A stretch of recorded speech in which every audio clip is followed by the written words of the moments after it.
Alhamdulillahilladzi bi ni'matihi tatimmus shalihat wa bi fadlihi tatanazzalul khairat wal barakat wa bi taufiqihi tatahaqqaqul maqasid wal ghayat.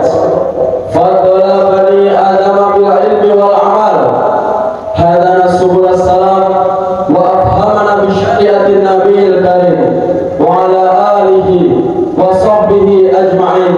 Amma ba'du. Faya ayuhan nas, usikum bin nafsi bitaqwallahi la'alakum tuflihun. Qala Allah ta'ala fil Qur'an azim, a'udzu billahi minasy syaithanir rajim, ya ayyuhalladzina amanu taqullaha haqqa tuqatih wa la tamutunna illa wa antum muslimun. Shadaqallahul azim wa sadaqa rasulun nabiyul karim wa nahnu 'ala dzalika minasy syahidin walhamdulillahi rabbil alamin. Jemaah yang insyaallah dimuliakan oleh Allah Subhanahu wa taala. Pertama-tama mari kita panjatkan puja dan puji syukur atas kehadiran Allah Subhanahu wa taala. Karena atas izin dan kuasa-Nya lah kita mampu berkumpul di tempat yang penuh barokah seperti pada siang hari ini untuk menjalankan salat Jumat berjamaah. Jemaah yang insyaallah dimuliakan oleh Allah Subhanahu wa taala. Andai kata di zaman modernisasi seperti saat ini ada seseorang yang berani mencoba untuk membuat alat yang alat tersebut diperuntukkan menghitung nikmat Allah, maka sudah dapat dipastikan bahwa alat tersebut akan rusak sebelum nikmat Allah habis terhitung. Wa ta'uddu nikmatallahi, jika ada seseorang yang berani mencoba untuk menghitung nikmat Allah la tuhsuha, maka sudah dapat dipastikan bahwa orang tersebut tidak akan mampu untuk menghitungnya. Salawat bermutiarakan salam tetaplah tercurahkan kepada junjungan kita, panutan kita, Nabi besar Nabi Muhammad SAW. Ialah yang telah memberikan bimbingan kepada kita semua. Ia merupakan panutan kita semua yang telah berhasil membawa umat Islam dari zaman yang penuh dengan kehancuran menuju zaman yang penuh dengan kejayaan seperti pada zaman saat ini. Jemaah yang insyaallah dimuliakan oleh Allah Subhanahu wa taala. Pada zaman dahulu ada seorang ulama yang bernama Ibrahim bin Adam. Ia memberikan nasihat kepada kita semua bahwa silahkan engkau bermaksiat, tetapi silahkan engkau penuhi 3 syarat yang aku sebutkan. Jangankan 3, jika saja engkau mampu melakukan 1 syarat yang aku sebutkan, maka silahkan engkau bermaksiat kepada Allah Subhanahu wa taala. Syarat pertama yaitu adalah silahkan engkau bermaksiat kepada Allah Subhanahu wa taala, tetapi jangan sampai engkau melakukan maksiat tersebut di atas muka bumi yang Allah ciptakan untuk hamba-hambanya. Lalu syarat yang kedua adalah silahkan engkau bermaksiat kepada Allah Subhanahu wa taala, tetapi jangan sampai engkau memakan nikmat-nikmat yang telah Allah berikan kepada kita semua. Lalu ada pun syarat yang terakhir yaitu adalah silahkan engkau bermaksiat di atas muka bumi Allah Subhanahu wa taala. Silahkan engkau bermaksiat dengan memakan nikmat Allah Subhanahu wa taala, tetapi silahkan engkau cari tempat di mana tempat tersebut adalah tempat yang engkau kira Allah tidak bisa jangkau serta Allah tidak bisa lihat tempat tersebut. Apa makna dari ketiga syarat tersebut? Jamaah yang insyaallah dimuliakan oleh Allah Subhanahu wa taala. Seorang ulama Ibrahim bin Adam ini berusaha menyadarkan kita semua dari ketertiduran kita selama ini bahwa nikmat Allah sangatlah besar. Muka bumi beserta nikmat-nikmatnya adalah salah satu nikmat yang Allah SWT berikan bagi kita semua. Allah SWT mengawasi kita semua, bukan karena Ia melarang kita untuk bermaksiat, bukan Ia melarang kita untuk melakukan yang semena-mena, tetapi kita dapat mengambil makna bahwa maksiat adalah salah satu perbuatan yang perbuatan tersebut dapat merusak diri kita. Maka Allah Subhanahu wa taala akan selalu mengawasi kita kapanpun dan dimanapun kita semua berada. Bahkan Allah Subhanahu wa taala telah mengulangi firman-Nya sebanyak 31 kali. A'udzubillahi minasyaitonir rajim. Fa bi ayyi ala'i rabbikuma tukadziban? Maka nikmat Tuhan mana yang telah engkau dustakan? Jemaah yang insyaallah dimuliakan oleh Allah Subhanahu wa taala. terkait dengan firman yang saya sebutkan tadi. Ada sebuah kisah di mana ada seorang Arab suku Badui yang bernama Julaibib. Julaibib ini adalah orang Arab pedalaman. Ia datang ke Ka'bah sambil bertawaf dan mengucapkan, "Ya Karim, ya Karim, ya Karim." Lalu Rasulullah SAW saat mendengar hal tersebut, saat melihat hal tersebut, Rasulullah SAW pun heran dan langsung menghampiri Julaibib tersebut. Ia pun mengikuti cara zikir Julaibib ini. Tiba-tiba Julaibib ini pun langsung tersadar dan ia mengucapkan sepatah kata kepada Rasulullah SAW.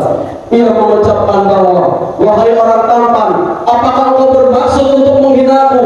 Jika sampai engkau berani untuk menghinaku, maka aku tidak akan segan-segan untuk melaporkanmu kepada nabiku, Nabi Muhammad SAW." Rasulullah SAW saat mendengar hal tersebut langsung melontarkan pertanyaan, "Apakah engkau sebelumnya pernah bertemu dengan nabimu sebelumnya, wahai orang Arab suku Bali?" Maka Julaibib ini pun menjawab, "Belum pernah sama sekali, bahkan satu kali pun." Jemaah yang insyaallah dimuliakan oleh Allah Subhanahu wa taala. Serta Rasulullah SAW pun langsung menjawab bahwa, "Wahai Julaibib, orang yang kau sebut nabimu adalah aku, Nabi Muhammad SAW."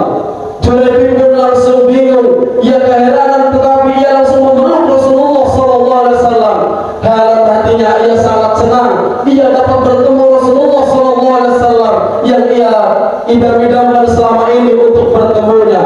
Tetapi sayangnya hal senang tersebut tidak berlangsung lama. Malaikat Jibril langsung membawa wahyu yang diperuntukkan untuk Julaibib tersebut dari Allah Subhanahu wa taala.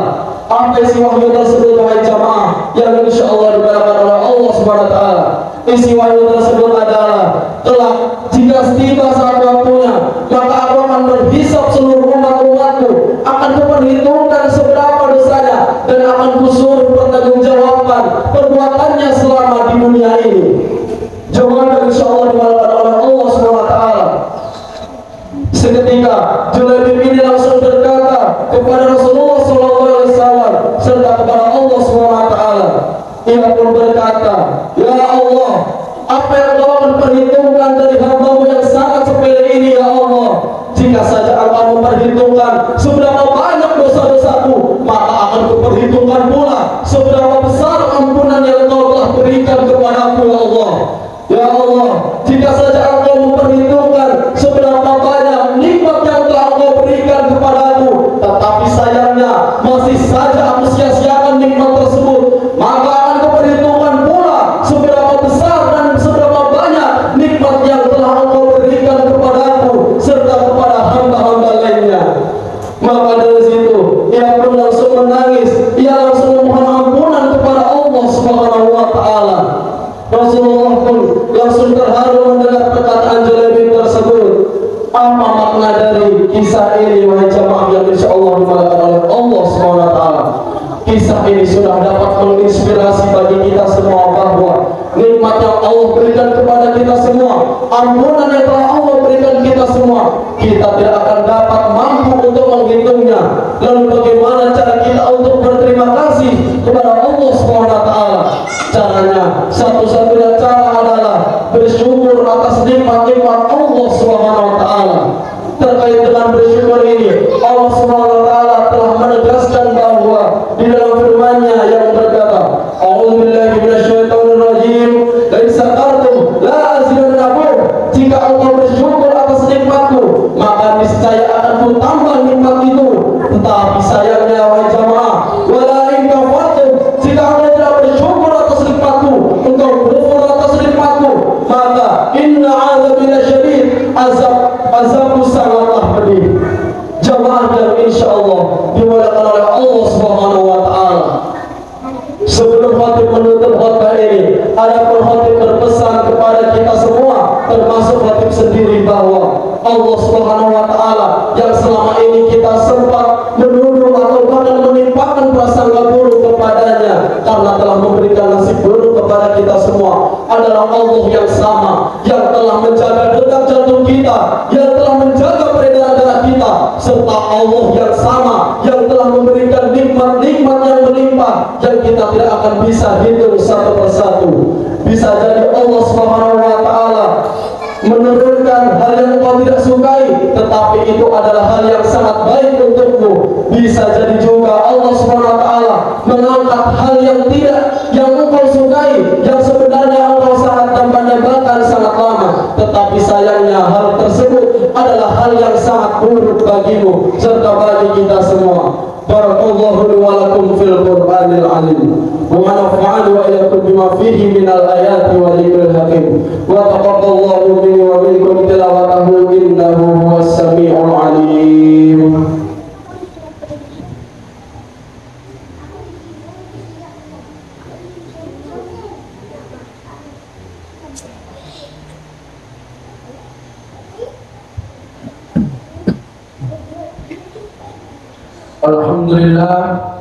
Alhamdulillahilladzi an'ama 'alaina ni'matal imani wal islam. Wassalatu wassalamu ala asyrafil anam sayyidina Muhammadin wa ala alihi wa sahbihi ajma'in. Amma ba'du. Faya ayyuhan nas ittaqullaha haqqa tuqatih wa la tamutunna illa wa antum muslimun. Allah Ta'ala fil Qur'anil azim. أعوذ بالله من الشيطان الرجيم إن الله وملائكته يصلون على النبي يا أيها الذين آمنوا صلوا عليه وسلموا تسليما صدق الله العظيم وصدق رسول النبي الكريم والحمد لله رب العالمين اللهم صل وسلم على سيدنا محمد وعلى آل سيدنا محمد كما صليت على سيدنا إبراهيم وعلى آل سيدنا إبراهيم في العالمين إنك حميد مجيد اللهم اغفر للمسلمين والمسلمات والمؤمنين والمؤمنات الأحياء منهم والأموات إنك سميع قريب مجيب الدعوات يا قاضي الحاجات اللهم إنا نسألك سلامة في الدين وعافية في الجسد وزيادة في العلم وبركة في الرزق وتوبة قبل الموت ورحمة عند الموت وغفرة بعد الموت اللهم هون علينا في سفرة الموت ونجت من النار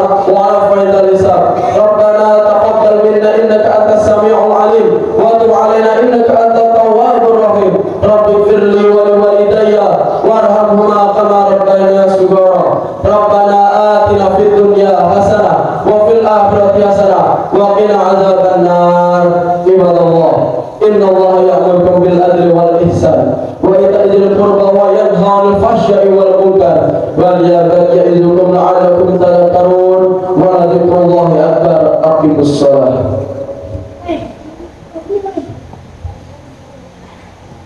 الحمد لله